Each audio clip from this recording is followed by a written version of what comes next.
না কেন এভাবে থাকি, কেন প্রশ্ন এড়াস আমি ঠকবো না। বিশাল ফারাক আছে তা কি বুঝিস না।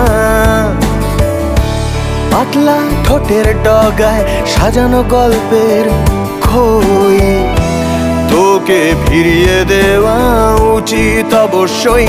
এভাবে গাছপালার স্নেহ দিয়ে ঢাকা থাক সে পথ ফাঁকা, থাক তোর ডাকে সাড়া দেব না, দেব না, না। শত বসন্তের আদরে যে রেখেছি বালিশে ঘুম, থাক পাতার ভাঁজে রাখা আমার